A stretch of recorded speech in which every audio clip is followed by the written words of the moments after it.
Olá, esse é o Diálogos Bonequeiros RS, um encontro com grupos do Rio Grande do Sul para conversar sobre teatro de animação e teatro de bonecos. Nós somos do grupo de teatro A Turma do Dionísio, comigo aqui está o Gerson, eu sou a Maristela, e essa é uma atividade complementar do projeto Espantosas Criaturas do Teatro de Bonecos, um projeto que tem recursos do governo do estado do Rio Grande do Sul, através do Procultura RS, FAC, Fundo de Apoio à Cultura.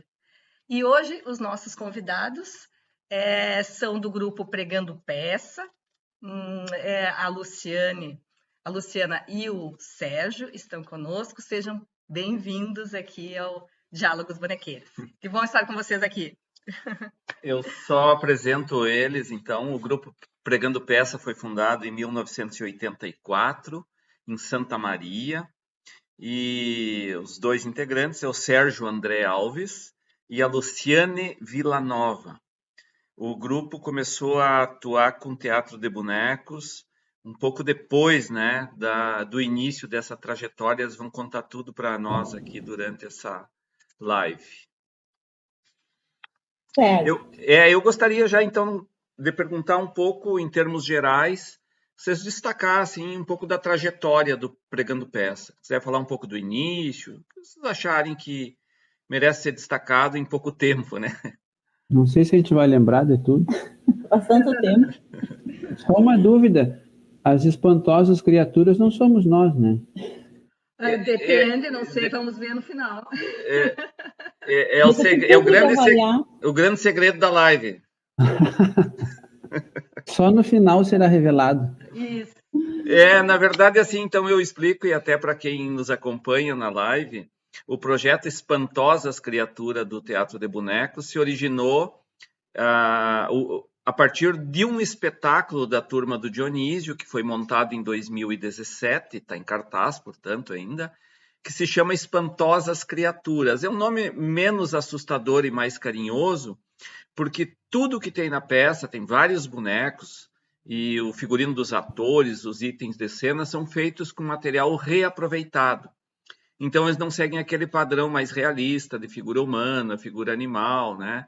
São bonecos feitos de potes, de material eletrônico, de reaproveitamento de coisas de carnaval e por aí afora. Então, por isso, Espantosas Criaturas, porque eles têm uma singularidade. Não, já me sinto mais aliviado, então. Então, se vocês quiserem destacar essa trajetória em termos gerais, hein? Eu vou deixar com a Luciane, então, porque o início todo foi com a Luciane. Eu cheguei um pouquinho, alguns segundos depois, né? Cheguei. Sim, a gente queria, em primeiro lugar, então, agradecer a vocês, né, pelo convite. A gente está aqui podendo falar um pouquinho do trabalho, que eu acho que é sempre legal a gente lembrar desses momentos do passado, porque a gente está sempre em atividade, sempre trabalhando, sempre pensando nos projetos futuros, né?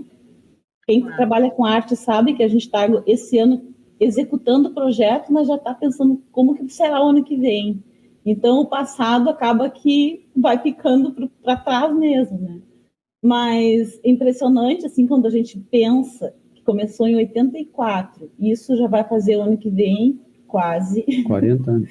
40 quase anos, não, nós 40. estamos chegando, né, de atividades ininterruptas, sempre trabalhando com teatro, com arte, com cultura.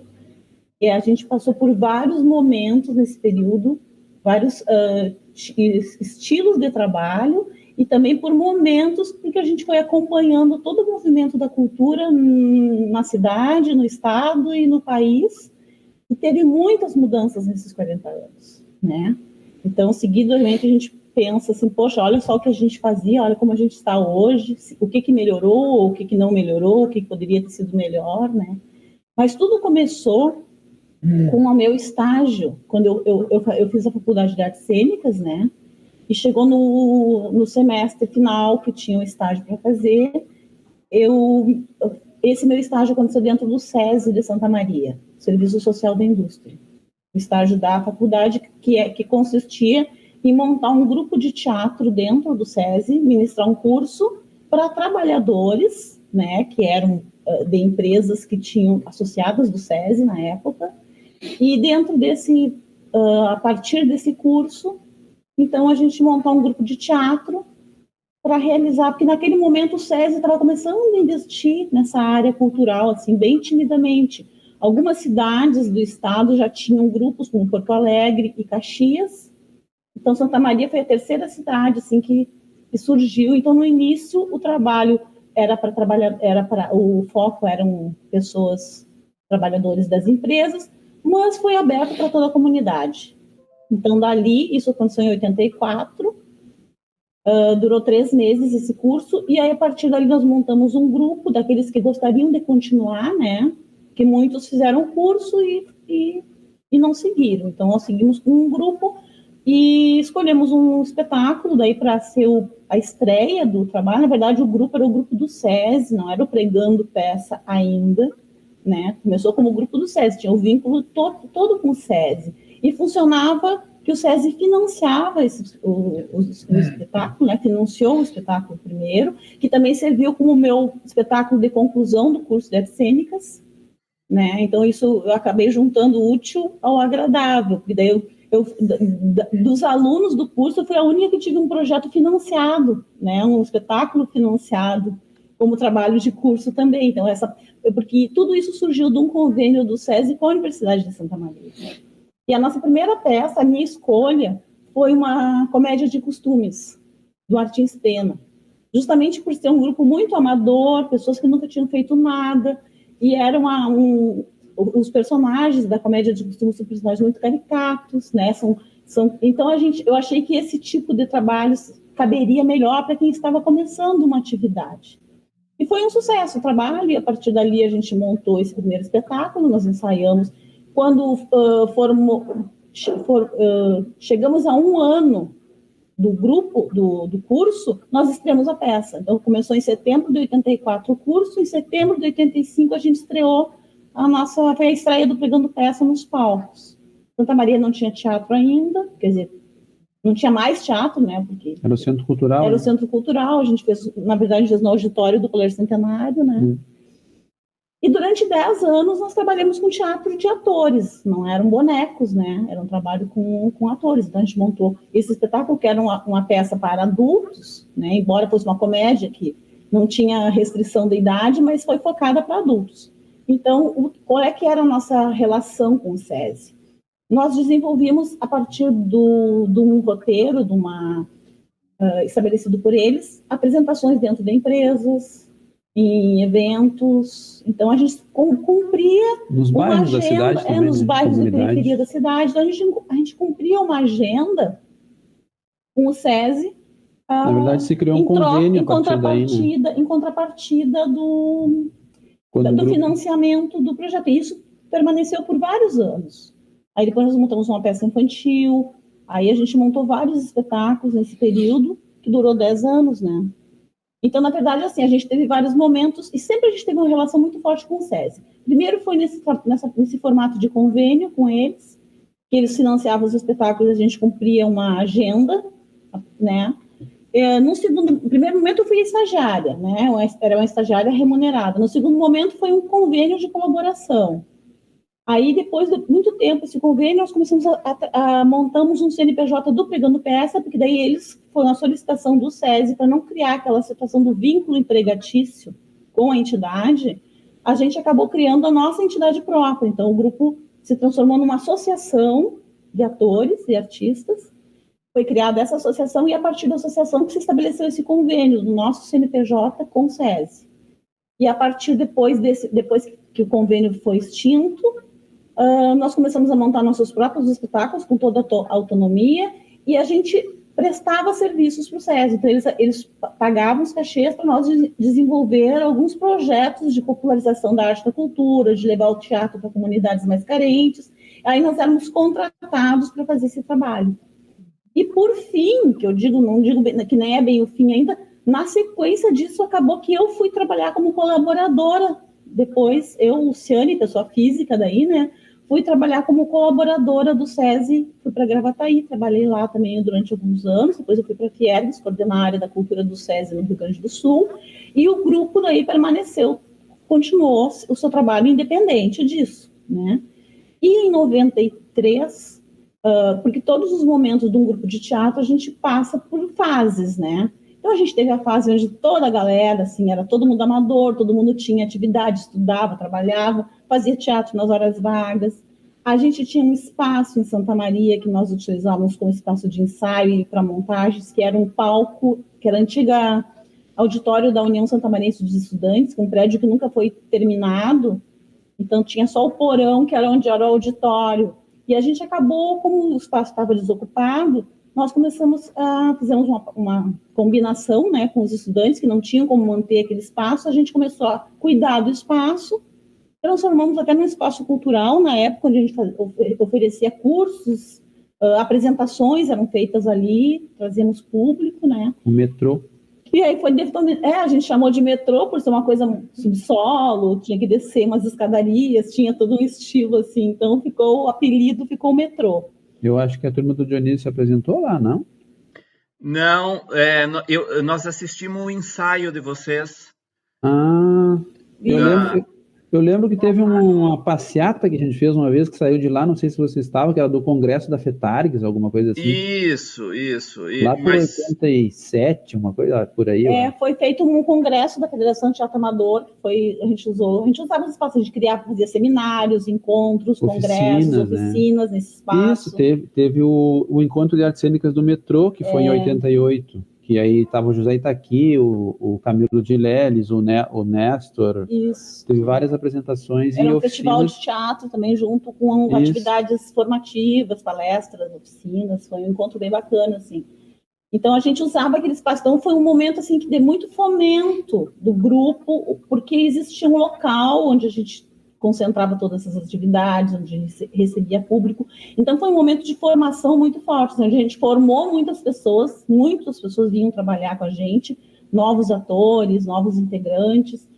E daí, no momento que começaram essas pessoas a tomar os seus próprios rumos, que daí cada um, né, vão amadurecendo, vão querendo levar de uma forma mais profissional, então uns foram para o Rio, São Paulo, a gente tem pessoas que passaram pela gente hoje trabalhando em vários lugares do país com teatro, dando aulas, e aí nós ficamos num grupo menor.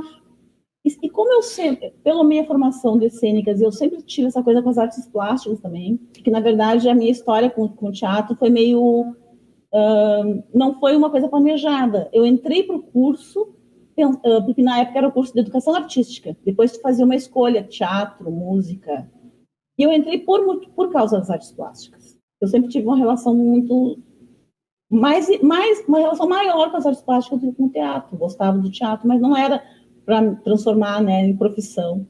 E aí, dentro do curso, que eu acabei descobrindo o teatro. E acabei mudando, né, para o teatro. Então, foi uma coisa que aconteceu. Então, essa minha relação com os bonecos vem daí. Dessa minha vontade, do meu gosto de trabalhar com essa coisa do manual, de manusear materiais, de criar... E só uma perguntinha, quando é que vocês começaram a trabalhar com teatro de bonecos? Assim, como é que foi isso para vocês? O ano, mais ou menos, para a gente ter uma ideia, assim, e que técnicas vocês começaram a trabalhar, ou que vocês trabalham até hoje com... O teatro de bonecos, ele veio por essa, que eu estava dizendo, por essa vontade minha, como nós estávamos num grupo pequeno, e a gente já vinha de um trabalho de teatro infantil, fazendo muito escolas, então eu imaginei que trabalhar com bonecos, dentro dessa proposta que a gente vinha, com um grupo menor de pessoas, tornaria mais viável o nosso trabalho. Isso foi em 93. Né? A gente tinha feito um trabalho em 92, que era um trabalho de clown, né? Que era Cada Palhaço com Seu Galho, que era um trabalho na linha do clown, que já tinha também um pouco dessa linguagem, né? Assim, já se aproximava um pouquinho disso. Então, a gente foi amadurecendo, e aí, então, no ano seguinte, a gente fez uma... Na verdade, a gente estava ensaiando o Macaco e a Velha com atores. Né? E aí a gente não conseguiu finalizar a produção, inclusive os personagens já estavam todos prontos, montados, e aí algumas pessoas, por opção, saíram do espetáculo, do grupo, antes mesmo da gente estrear, E aí acabou calhando que essa ideia, essa vontade da Luciane acabou casando com essa produção, porque a gente tinha os personagens prontos. Então o Macaco Simão nasceu antes de ser boneco, na verdade, né? E a Dona Doninha também.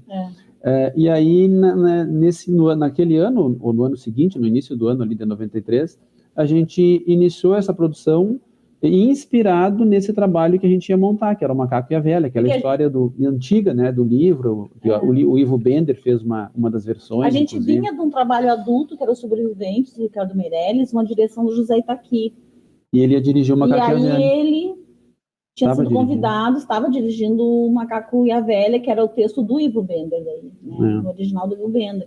Que daí que a gente desenvolveu todos os personagens como atores.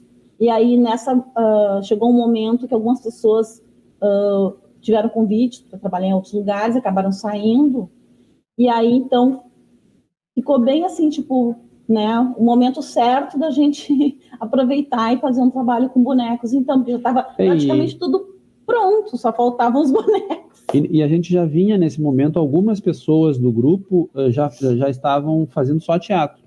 Só se dedicando à atividade do teatro, viajando pelo interior, fazendo aquele trabalho que vocês conhecem, levando teatro infantil para pagar o teatro adulto.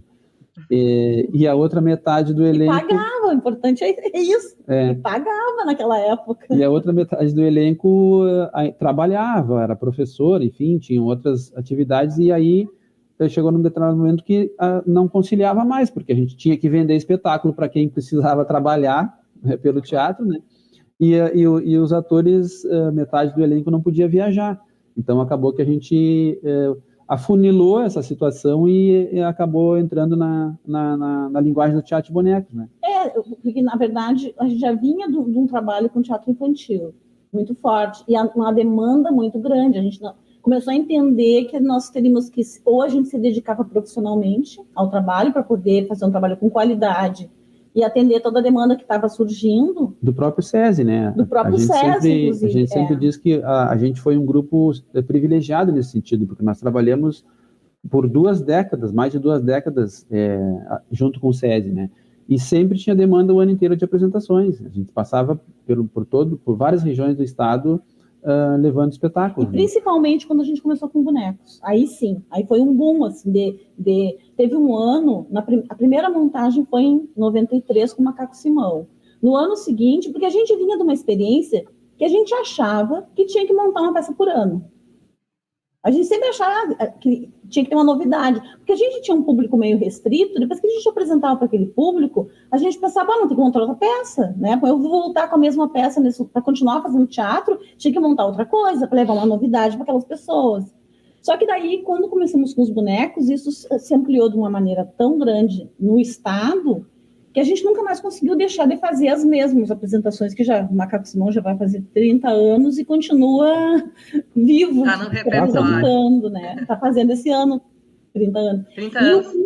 30 anos o Macaco Simão esse ano. E o Príncipe e o Dragão, que foi a segunda peça, eu sempre lembro assim, o ano tem 365 dias, né? Nós fizemos 250 apresentações no ano. Nossa. No espetáculo. Foi uma coisa assim enlouquecedora, sabe? Viajamos direto, assim. E a influência que vocês tiveram, assim, para entrar nessa nova linguagem do teatro de bonecos, vocês tiveram a influência de alguém aqui do estado, de uma pessoa, de um grupo, que vocês se aproximaram? Ou movimento. O que deflagrou em mim, assim, a decisão de que eu quero fazer foi o menor espetáculo da Terra dos 100 Modos. Eu vi aqui em Santa Maria, que ele veio, se eu não me engano, até foi a Cida. Que nós começamos um trabalho com teatro na mesma época que a Cida começou com produção aqui em Santa Maria. Cideroque, né? E aí ela estava trazendo esse espetáculo, a gente foi assistir, daí quando eu assisti, assim, eu fiquei tão encantada, eu disse, não, vamos fazer. Daí nós fomos buscar pessoas que tinham essa expertise, que conheciam essas técnicas, né, para ver como a gente poderia aprender, porque, na verdade, era aquela ideia, assim, era fazer bonecos, mas a gente queria fazer um trabalho com qualidade. Eu tinha algumas experiências como professora, de trabalhar papel machê, mas aquela coisa muito simples ainda, como de pegar objetos, sucatas, né, e transformar em bonecos, e transformar em cenários. Uma experiência muito, assim, inicial, né? Então a gente queria uma coisa que tivesse um trabalho bacana, que fossem os bonecos bonitos. Então a gente queria investir nisso. E aí que nós chegamos no pessoal da Caixa do Elefante. Foi o Mário e o Paulo, né? E aí a gente viajou com eles. Coincidentemente, no ano anterior, eles tinham montado o primeiro trabalho com bonecos também, né? Que foi o espetáculo A Caixa do Elefante. E aí a gente assistiu o espetáculo. E aí o Mário nos convidou para participar de um projeto que eles estavam realizando em algumas cidades da Serra e no litoral do estado, que era alguma coisa tipo descentralização da cultura, uma coisa assim, era que era projeto de verão. Verão cultural, alguma coisa assim. E como a gente queria conhecer o trabalho e eles estavam iniciando a circulação desse trabalho, precisavam de pessoas para dar um suporte na parte de contrarregragem, né? A gente, sem receber nada, vamos dizer assim, porque a gente queria aprender, a gente foi como voluntário, trabalhando, dando um suporte na parte dos bastidores ali, montagem. Para conhecer realmente como é que era. O mecanismo. Conhecer a técnica e também definir que tipo de trabalho, de empanada que a gente nem sabia o que era. Estruturas técnicas também, porque a gente não conhecia. Quando se falava empanada, eu só pensava no salgado. Eu digo, essas criaturas só pensam em comer. Ai, ai. E vocês mencionaram que no início da trajetória vocês formaram muita gente, né? Muitos atores novos e essa parte da formação que vocês atuam, ela ficou mais restrita a esse período inicial ou percorre o caminho longo de vocês também, formando novas pessoas? Como é que está isso no tempo, assim? Como quando tu tem um lugar onde tudo acontece, como a gente tinha, que na verdade se tornou um espaço público, que a gente administrava, a gente podia dormir naquele lugar, a gente podia passar um dia, almoçar, comer, a gente passava o dia inteiro, a gente tinha a chave, né? Então a gente usava do jeito que a gente queria. Isso é uma coisa que foi um momento muito importante no grupo, por isso, tu ter um espaço, uma referência, um local para te desenvolver esse trabalho de aprendizado, de tu poder transmitir o conhecimento, porque eu sempre... E pesquisa, né? Eu sempre tive muito isso, por ser professora, por ter uma formação também, né, pedagógica, eu sempre tive essa característica do ensinar. Então, todos os trabalhos que eu dirigi, porque quem dirigiu os primeiros trabalhos, ou a maioria deles, fui eu, né? Então, sempre quis ser atriz, mas como eu não tive muita opção no início para trabalhar, porque nós não tínhamos quem dirigisse. Então, eu acabei sendo diretora muito mais porque alguém precisava dirigir os trabalhos, né? E como era eu que tinha o conhecimento e estava fazendo curso, acabou ficando... E a característica dos trabalhos que eu dirijo, que até hoje são assim, é a questão... Eu não consigo pegar um espetáculo, distribuir papel e cada um decora o seu papel e um pau. É sempre um trabalho de pesquisa. Então, sempre as nossas peças demoraram muito tempo para ficar prontas, porque elas partiam sempre de uma pesquisa, não vinha uma coisa pronta. Muito do material que eu trazia da minha direção vinha da provocação com os atores, né? Eles é que traziam o material para eu. Na verdade, eu era mais como a gente diz, o regente da orquestra. O pessoal trazia o material, eu provocava, recebia aquele material e aí eu administrava em prol do espetáculo o que melhor saía dali do grupo, a partir de jogos, a partir de experiências de oficinas. Então, essa foi uma característica muito minha e que, quando a gente perdeu esse espaço, porque daí a USE nos solicitou de novo, né? Justamente em 93, no primeiro ano do Macaco. Porque a gente começou a confeccionar os bonecos lá e, no fim, depois a gente teve que entregar, porque o espaço não era nosso. Então, né, a gente acabou devolvendo o espaço e... Durante um tempo, isso também a gente ficou sem referência, a gente ficou sem lugar, então, assim, era sempre... A gente emprestava um espaço aqui para poder montar o cenário, para ensaiar, alugava o espaço. Isso se perdeu um pouco. O que a gente acabou retomando de novo essa questão do ensinar é com os projetos, a partir das leis de incentivo depois. E também acho que tem muito a ver com uma questão de movimento, assim, né, do trabalho que a gente faz. a gente percebe claramente a diferença de quando o grupo se engaja no movimento da Federação de Teatro Amador do Rio Grande do Sul, por exemplo, que foi antes dessa história dos bonecos, né? Vocês conhecem bem essa história, iniciaram também, alavancaram aquele movimento, né? Ali tu tem uma percepção muito maior do coletivo, né? Do trabalho dos colegas e que tu quer pesquisar e que tu quer mostrar algo novo, porque existe o encontro, existe o debate, existe a conversa. Os espaços para te trocar. Exatamente.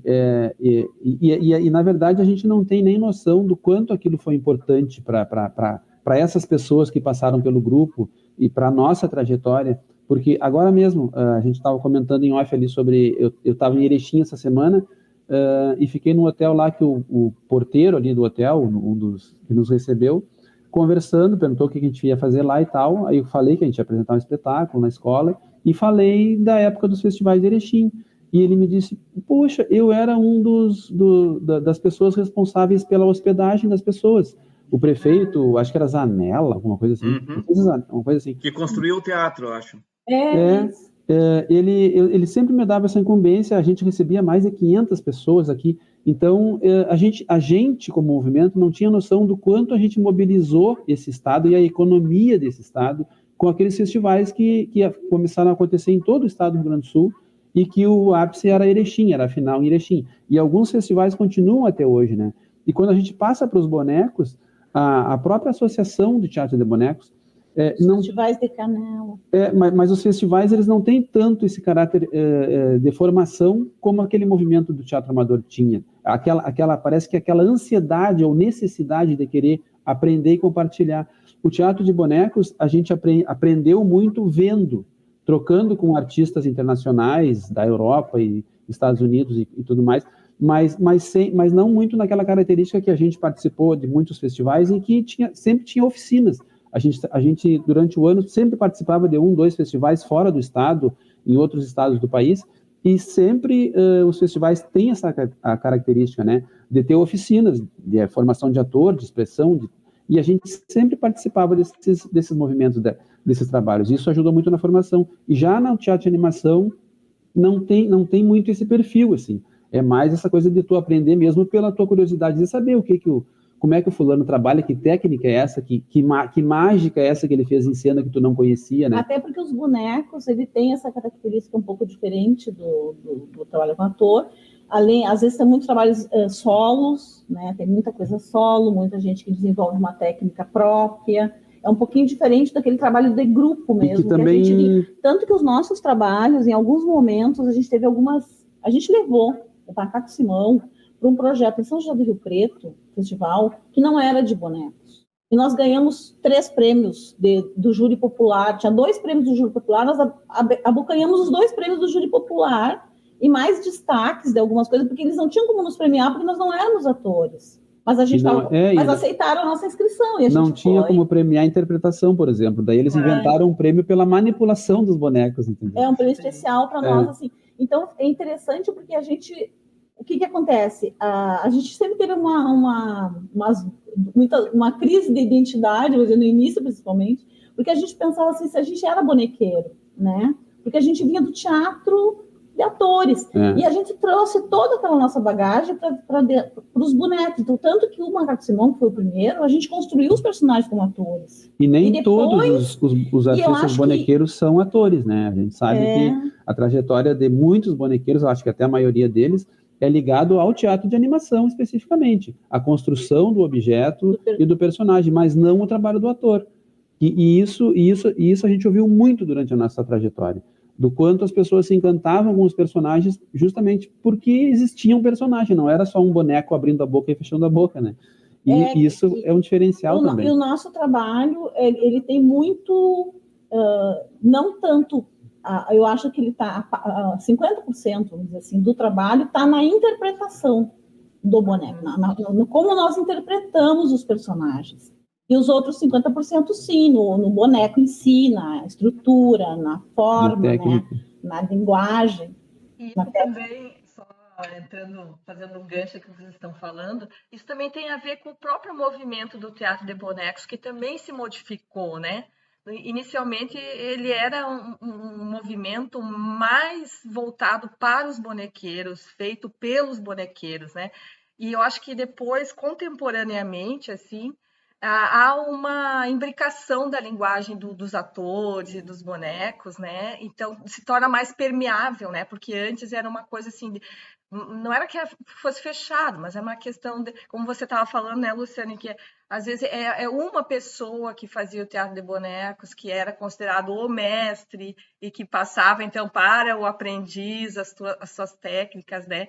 Então eu acho que isso que houve também essa transformação no universo do teatro de bonecos, e a gente pegou eu digo, porque nós também foi um pouco assim, né? Então a gente recebeu essa influência, entrou dentro desse contexto assim de transformação do próprio teatro de bonecos, e também, de uma certa forma, a gente foi pioneiro, porque a gente foi transitando por essas duas áreas diferentes, né?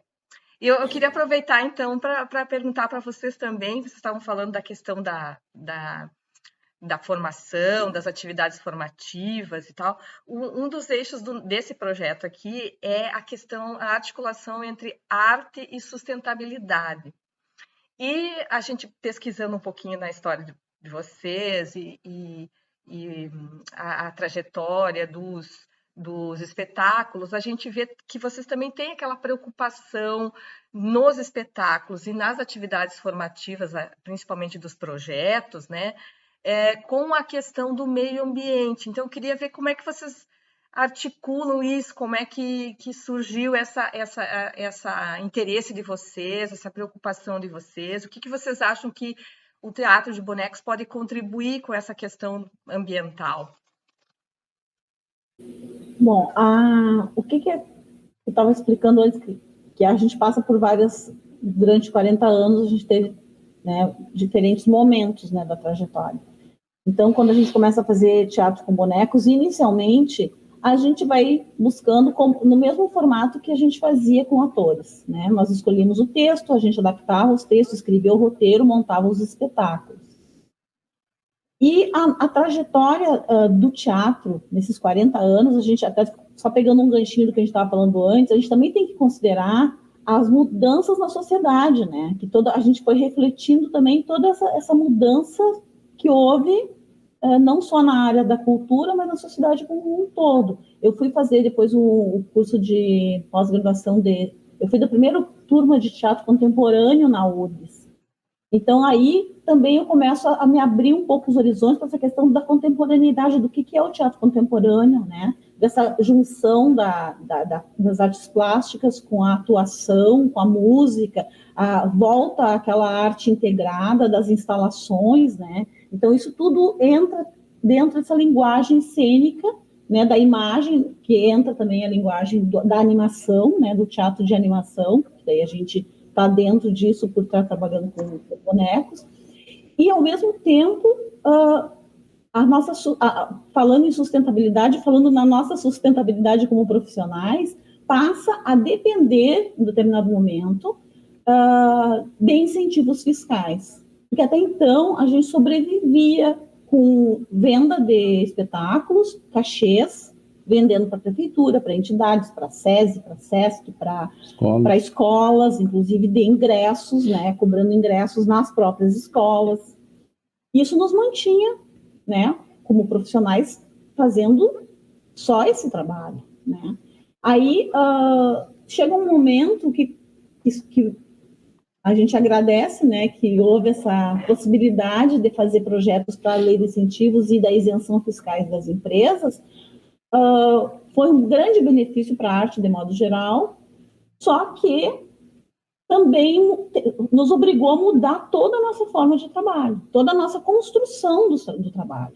A gente começou a olhar diferente para o que a gente fazia. A gente entra para um mercado de trabalho, aí sim, literalmente. A gente sempre teve, na verdade, nos trabalhos, no momento de montar o trabalho de pesquisa, como a gente sempre trabalhou com escolas, desde o início do trabalho do grupo, a gente sempre trouxe, praticamente, era uma necessidade inerente ao trabalho.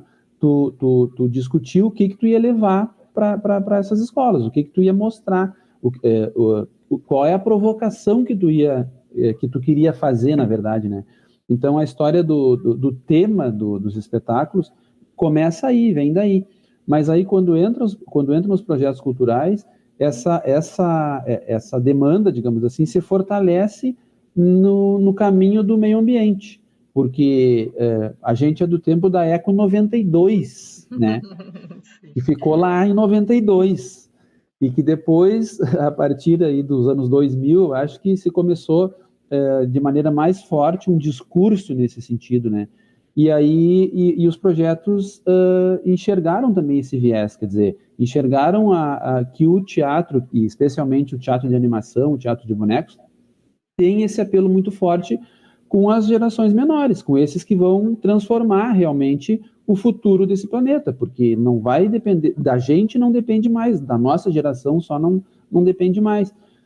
Então a gente acabou um pouco também entrando numa escala meio industrial de trabalho. Eu acho que a gente tem uns 3 ou 4 trabalhos que são da temática ambiental, em função dessas demandas de projetos. Mas também tem outros trabalhos. Deixa eu só te fazer uma perguntinha. E daí, esses textos são de vocês, que vocês escrevem, ou textos de outras pessoas? Na verdade, a gente sempre buscou a literatura infanto-juvenil, né, de autores conhecidos, enfim, ou não, mas sempre inspirado ou baseado na literatura. E a partir dela a gente construía um roteiro, às vezes até uma nova história, não necessariamente... A gente usava a literatura como inspiração. Exatamente. Né? Tanto que o Príncipe do Dragão, ele é baseado em 3 livros da Ruth Rocha. Né? Então a gente fez uma colagem, na verdade. O Romeu e Julieta também. O Romeu e Julieta também Aí depois a Banda do Serafim já vem de uma experiência de um trabalho de circo que a gente conheceu do pessoal dos Parlapatões, lá de São Paulo, inclusive, que eles tinham E do Lume também, das oficinas que a gente fez com o Lume. Né? E aí o texto foi construído, eu escrevi o texto a partir de colagens mesmo, de situações, pesquisando CDs que até dos próprios Parlapatões que lançaram na época um CD em homenagem ao circo, aos antigos palhaços e tal, mas sempre foi baseado especificamente na questão da literatura infanto-juvenil. E depois estudando e pesquisando matérias e informações específicas sobre o tema, por exemplo, meio ambiente, né? Porque não existe uma literatura específica, uma literatura que eu digo infanto-juvenil, que aborde esse tema específico, né? A gente precisa pesquisar e aí trabalhar, elaborar e adaptar, na verdade, ao que a gente quer dizer. Então, esses trabalhos que a gente tem, que falam sobre esse tema, eles vêm dessa adaptação, vêm dessa pesquisa de textos, né, internet, coisa assim, e livros, e aí eu crio um novo roteiro e a partir dele começo a estabelecer os diálogos. Né? E é importante só frisar assim, que a gente observa bem dentro mesmo do período que a gente trabalhou com bonecos, que a gente trabalha com bonecos, teve um período que eu estive mais na frente disso, que foi até os anos 2000, mais ou menos, que foi quando aí eu engravidei, tive a Alice, e acabei me dedicando mais à maternidade e tal, e o teatro, o Sérgio acabou, né, ficou mais... Então, a partir dali, a partir da Banda do Serafim, muda um pouco a nossa linguagem no Teatro de Bonecos, porque daí entra o Sérgio daí como roteirista, ele que toma, que assume essa parte assim, mais forte, né? Que daí vem a questão das leis de incentivo, daí junta tudo. Então, a gente vinha de um formato até os anos 2000 ali, aí a partir dali, com a questão da lei de incentivo, eu também estar mais afastada, e aí eu fui trabalhar no SESI como colaboradora, me dedicando mais à questão da produção cultural, não só do teatro, mas daí a outras atividades. O Sérgio continua tocando o trabalho com o grupo já nesse formato, e eu fico mais na parte administrativa, de gestão mesmo, né? E na elaboração de projetos, daí na questão da gestão do projeto em si, e o Sérgio na execução, propriamente dita, né? Aí, então muda um pouco também a nossa linguagem, e visivelmente, assim, né? Porque daí é outro olhar. E o Sérgio tem muito essa questão do clown, né? É uma coisa dele. Ele tem o clown dele, então ele traz isso muito para dentro dos bonecos. Muito forte. Bem, assim, bem, a gente vê claramente assim, como a linguagem modificou bastante do trabalho em função das características do Sérgio, da formação dele como ator também, né? Da linguagem dele. Pegando tua referência aí, são linguagens que para nós, assim, ter trabalhado como palhaço, antes do teatro de bonecos foi muito importante, porque assim a característica da interpretação já estava dada, né? Que é essa coisa da triangulação, especialmente, né? Independente do gênero do boneco, que boneco em geral você não tem uma característica muito aproximada do teatro de atores, né? De distinguir bem os gêneros, né? Mas assim pode ser uma história um pouco mais dramática, ou enfim, ele sempre tem essa linguagem popular, né? Que tem o palhaço. O palhaço também pode ser dramático, né? Pode contar coisas com muita profundidade nas emoções, né? Então, é uma referência que a gente tem também.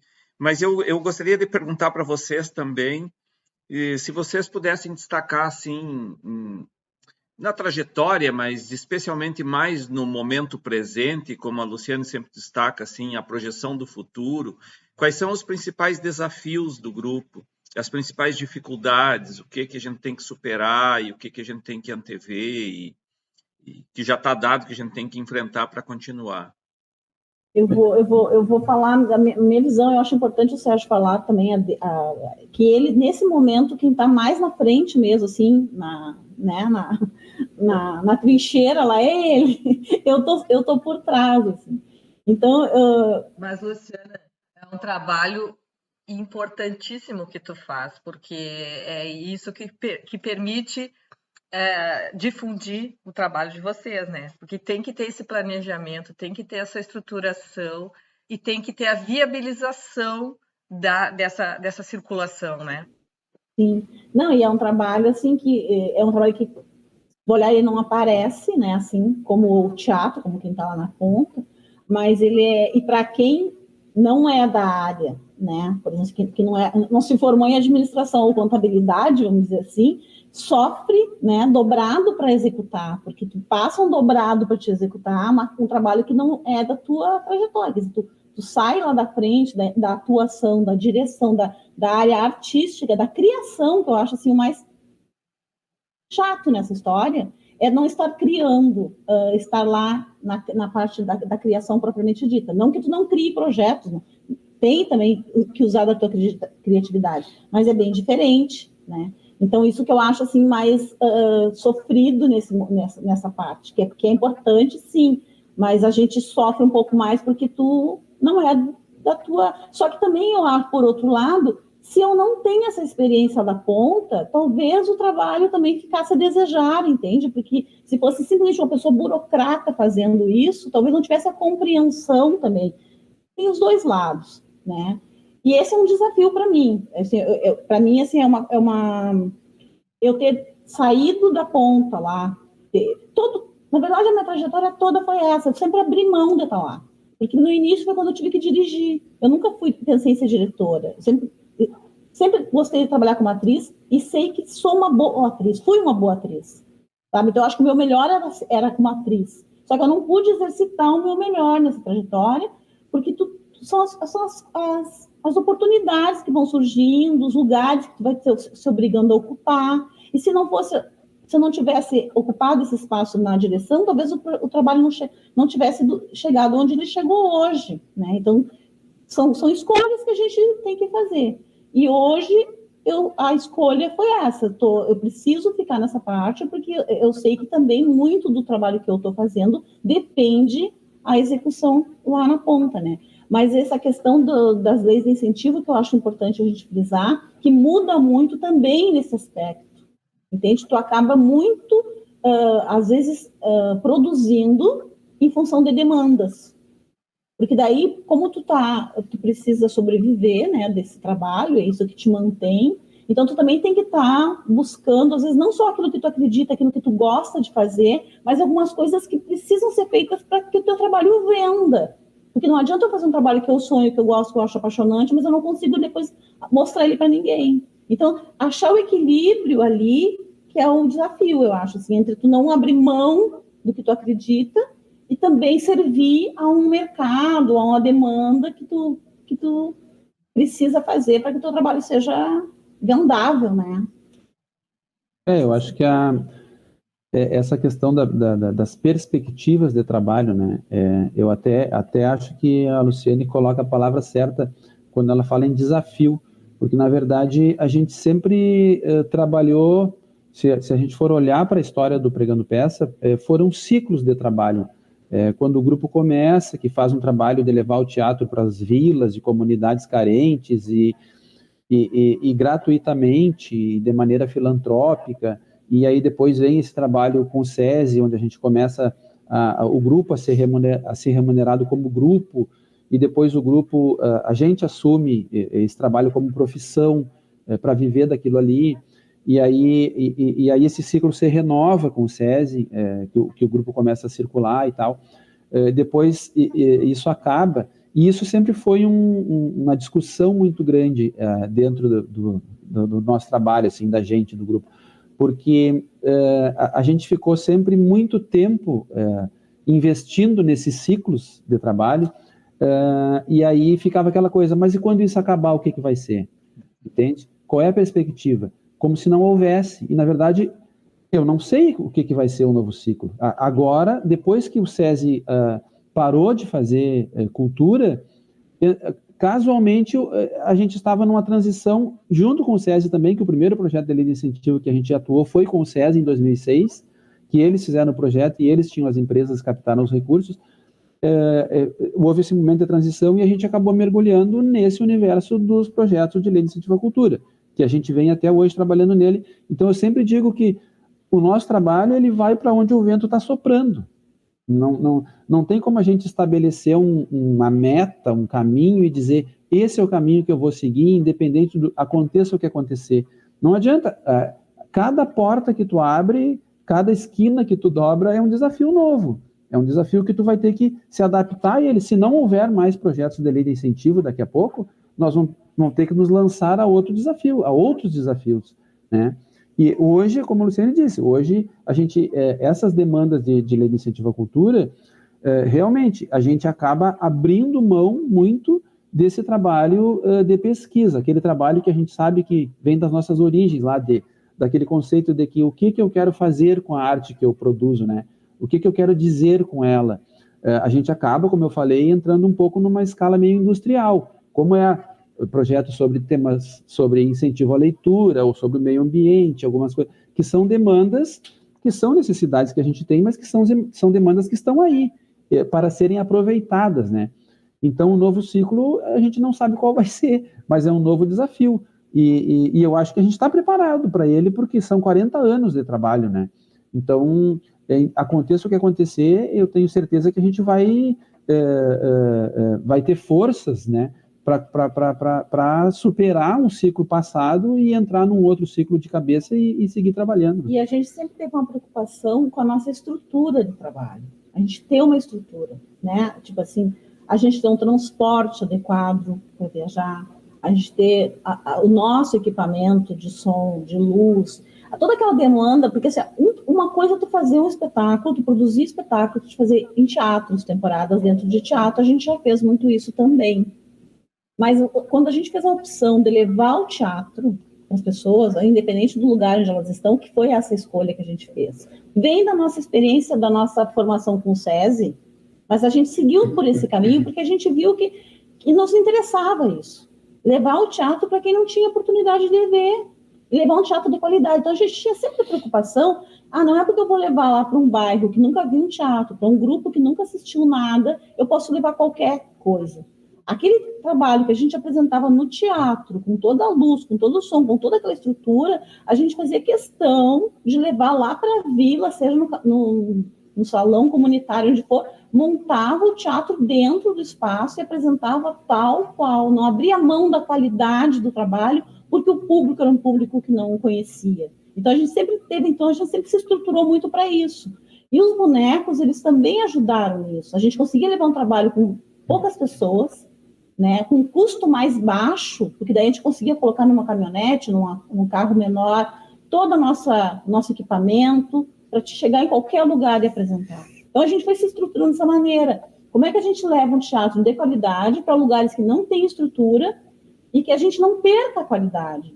E a gente não sinta também aquela tristeza de a gente poder manter o que nos satisfaz fazer. Porque a gente faz um trabalho de qualidade, independente do lugar, isso nos traz prazer também.